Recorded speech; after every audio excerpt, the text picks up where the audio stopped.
Pastor Sam is from Sacramento, where he pastors New Season Church. He's thousands of miles away from the White House here, but still enjoys amazing access. Rodriguez regularly communicates with the president and also knows his family well. In his office, you'll find mementos marking his 2017 inaugural prayer. He calls his relationship with the president an assignment from heaven. It's not Sam Rodriguez, it's way beyond Sam. College president and friend John Jackson believes this role represents a sign of favor. Sam has the opportunity to be present in the room, to speak into the life of the president, to speak into the life of the administration. While it may seem glamorous, Rodriguez knows full well the pressure involved. It comes from fellow Hispanics. It's tough to see people in your own community suffer, and then you have to reconcile and justify why do you have access to people. It also comes from fellow evangelicals. Some believe the president's faith advisors provide moral cover for a leader whose acts don't line up with biblical values. Rodriguez responds by pointing to his track record that includes advising the prior two administrations and the support from his racially mixed congregation. They see it as a prophetic continuum. This is Pastor Sam, just fulfilling his God-given calling. And he doesn't sell out. They know I'm Lamb's agenda. It's why Rodriguez can question fellow evangelicals who didn't protest Obama's policies that supported abortion and opposed religious liberty.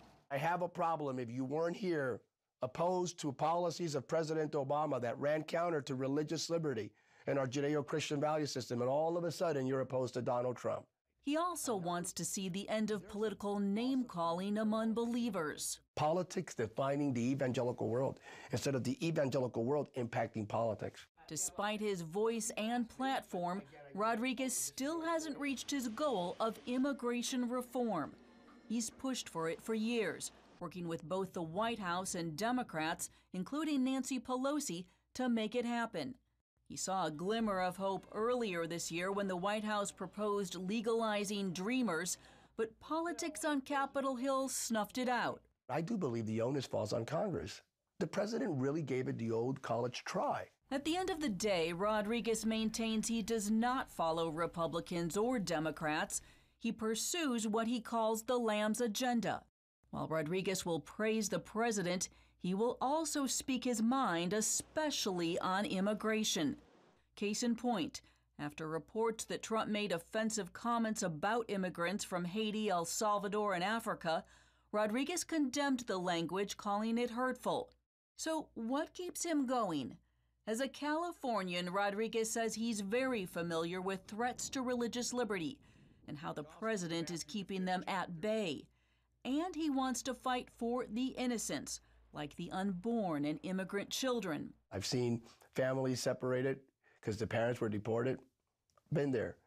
I've seen the tragedy of what happens when life is taken. I've seen the outcome of racism in various communities. That's what drives me. That, along with a constant prayer anytime he enters the White House. I walk in there and I ask the Holy Spirit to anoint every single word. God, don't let anything come out of my mouth that's Samuel Rodriguez. Please. Reporting in Sacramento, Heather Sells, CBN News.